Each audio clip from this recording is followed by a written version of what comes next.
Hello everyone, welcome back to another episode. Here with your friendly dietitian JJ and public health specialist. So today I'm going to be talking about plastic.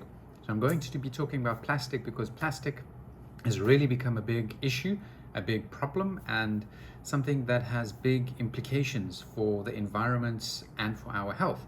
And you can find plastic everywhere around you. So for that reason, I try to use different things for water. So for example, stainless steel or glass, or you can use ceramic mugs as well. If you look in your surroundings, I'm pretty sure you'll find something that has plastic in it.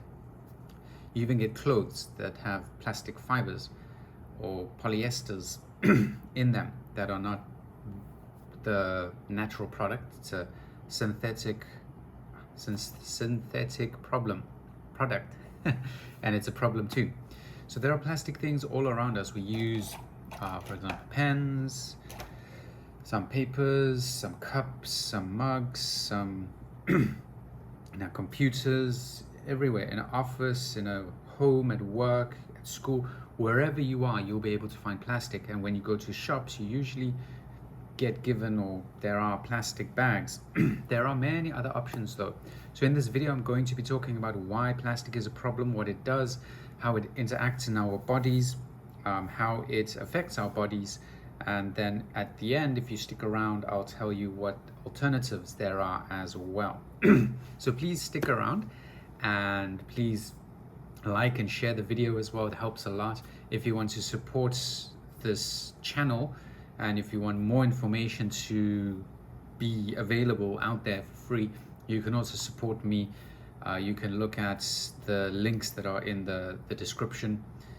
And I'm really looking to upgrade and get a new PC computer so that I can edit more and I can add things to the videos, which I'm not currently able to do. So let's get back into plastic. So why plastic is harmful. So first of all, you have two kinds of exposures. Well, really kind of three exposures.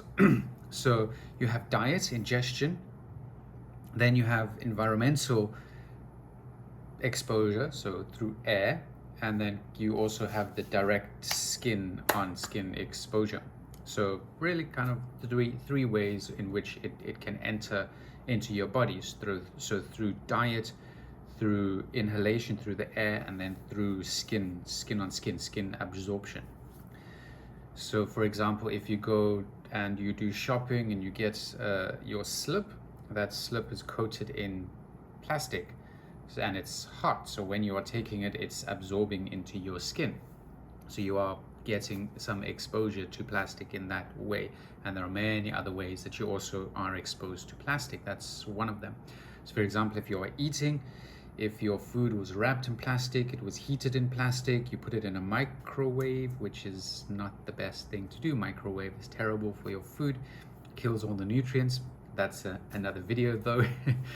If the plastic particles leach into your food and then you are eating them, then if plastic is in the environment, they break down into microplastics. You can inhale or breathe them in and they can go and sit in your lungs.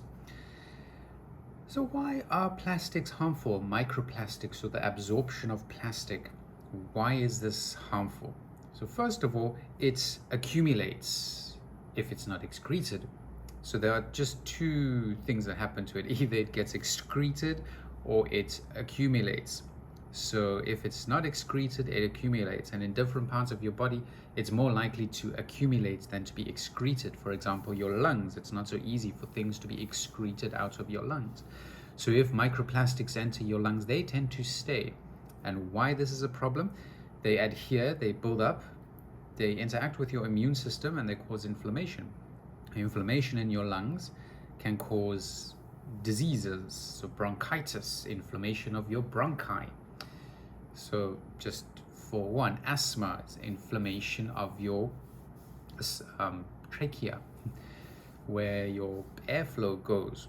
So instead of your trachea being quite big, it's inflamed, so it expands, and the muscles expand and there's inflammation, so it actually closes up your airway closes up your trachea.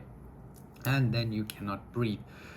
So inflammation is really dangerous, and inflammation exists all over our bodies. They just call it different things, but everything that ends in an itis is inflammation. So why it's also dangerous is microplastics or plastics have a large surface area. So there's many spots where things can add on and things can get stuck. And if you've ever lived in a humid country, plastics are like a mold attractor, bacteria attractor. If you have plastic sitting for a while, they will gather mold. They will mold, they will gather things. A thumbprint, a fingerprint, any little thing that's on a plastic will bring in bacteria and will grow something. So that can also happen inside your body, because inside your body you have the perfect environment for bacterial growth. You're about 36 degrees, high humidity, high fluid environment, moist. So you can grow a lot of bacteria, and plastic is a fantastic place for bacteria to grow. So what plastic also does is it causes cellular function change, which causes cellular damage and cellular dysfunction, and along the line this can lead to excuse me, mutagenic compounds forming or carcinogens forming. So that means cancer can form from these cellular dysfunctions, which are initiated by microplastics or plastic exposure. Plastics also tend to concentrate organic contaminants. So, for example, hydrocarbons, polycyclic aromatic hydrocarbons, organochlorine pesticides, polychlorinated bifuels. They accumulate heavy metals as well. So they accumulate, they draw them in. Cadmium, zinc, lead, nickel, aluminium, mercury. The microplastics will bring those in and keep them. They will not let them be excreted. Plastics leach into things as well. So they can cause hormonal dysfunction, they can cause immunodysfunction, and they disrupt they're disruptors as well. So plastic is found in many places. These days, microplastics are found in flying animals, in sea animals. It's very, very prevalent in the oceans. So most ocean animals have some microplastic in them. So seafood is a big one. Fertilizers, clothing, furniture, shoes, tires on cars, houses, piping, heat retardants, cutlery, crockery, bottles, many things are from plastic. And these days the rubber on your car tires, a lot of that is plastic. So that dust that is coming off is microplastic. So if you live in cities or high traffic areas, there is a lot of exposure to microdust and microplastics as well. So just be aware of that. So that's environmental exposure again. Your dietary exposures, so many things are wrapped in plastic, and the plastic will leach, especially when it's hot. Those plastics will go into the food. There's no reason why fresh fruits and vegetables need to be wrapped in plastic. They already have a wrapping, a natural wrapping. They don't need to be wrapped. You can buy something without a wrapping, or you can buy it in a Hessian bag or coconut fiber, coconut coir bag, or natural leaves that they can use. So there are so many other products. Hemp. There's hemp, there's bamboo, there's coconuts. There's such a wide variety of things that you can use. You can use woven bags, you can use fabric bags, cotton bags. So there's such a wide range of other options that are out there that you can use. People are making things from the leftover rice husks and bamboo. They're using the fibers from aloes, from cacti, from bamboo, from hemp, there's such a variety of plants which fibers can be used to make something, make a fabric. that we don't really need to use plastic anymore. Plastic was the cheap, easy, mass-produced thing that everyone used, but now we are finding out how terrible it is for our bodies. So it can cause, plastic exposure can cause asthma. Like I said, it causes inflammation. It can decrease your lung function, your lung capacity. It can increase allergy risk or increase your susceptibility to allergies. You might think you have hay fever, but it could be an microplastic exposure. It can cause coughing and dyspnea, increase in inflammation wherever it goes. It can collapse your gut mucosa. So your gut villi should be long little points like this so that there's maximum absorptive surface, but it could collapse due to inflammation, due to microplastic exposure, and then you have half or a third or a quarter of your surface area, which decreases your nutrient absorption. So if your villi can stand up like this, you have a lot of surface area, but if it decreases, you are halving or third or quartering your absorptive surface. So microplastics really reduce that absorptive surface. It also decreases your mucus viscosity, which means your lymphatic system is not functioning as it should, and your lymphatic system is not getting rid of all the mucus that is there, and it's not getting rid of all the toxins and the waste, and then the plastics will build up, the bacteria will sit on them, and they will get infected, and it will spread, and it will get more, and causing disease.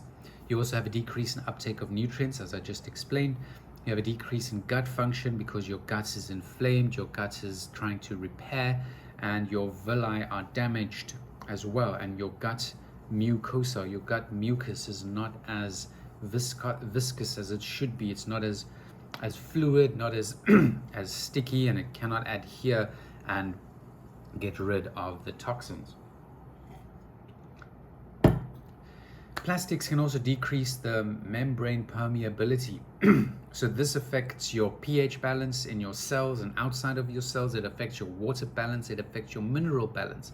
Because in your cell, you have a constant movement of potassium, calcium, magnesium, sodium, chloride. You have a constant move of the positively charged and negatively charged ions into and out of your cell to balance out the pH, to balance out the osmolality. And plastics disrupt this. So your balance is thrown out. So you can have a swollen extracellular fluid where your intracellular, you are dehydrated and you'll lose your cellular function. So it also decreases your lymphatic function. Your lymphatic drainage is poor. There's a lot of reactive oxygen species absorption and accumulation. As I said, the plastics accumulate. They accumulate harmful substances. So it increases inflammation, it increases these reactive oxygen species, which can cause damage around your body. This can cause hormone disruption because there's more inflammation, there's more cortisol being produced, your adrenals are working, and your calming hormones, your serotonin, dopamine, those are severely impacted and severely decreased. Health starts in your gut. A lot of your hormones come from your gut. A lot of your immuno fighting or your immune system cells come from your gut. And if your gut function is impaired, your overall health is impaired. So we need to look at that as well. So plastic exposure really has a massive effect on your health. So plastics are mutagenic, carcinogenic, immunotoxic.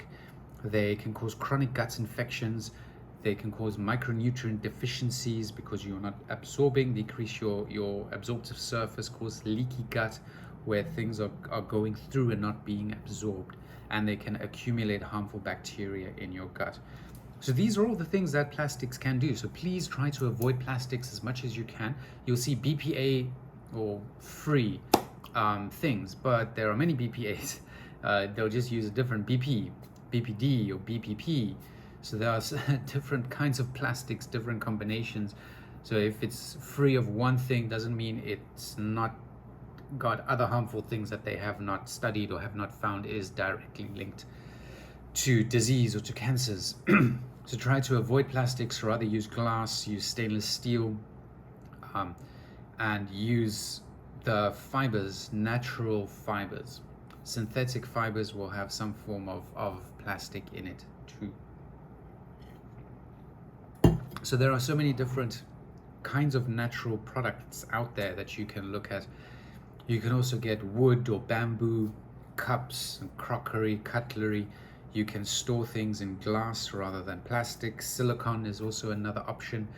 Stainless steel. You can use cast iron pans, pots and pans with either wood or silicone utensils that you can use. So there are many different options to plastic, and the more the consumers move away from plastic, the more big business will look for other alternatives, and they will move away from plastic. So let's all try, as it's plastic-free July, we can all do a little bit. If everyone does a little bit, it adds up to a lot. So as always, stay healthy, and to God be the glory.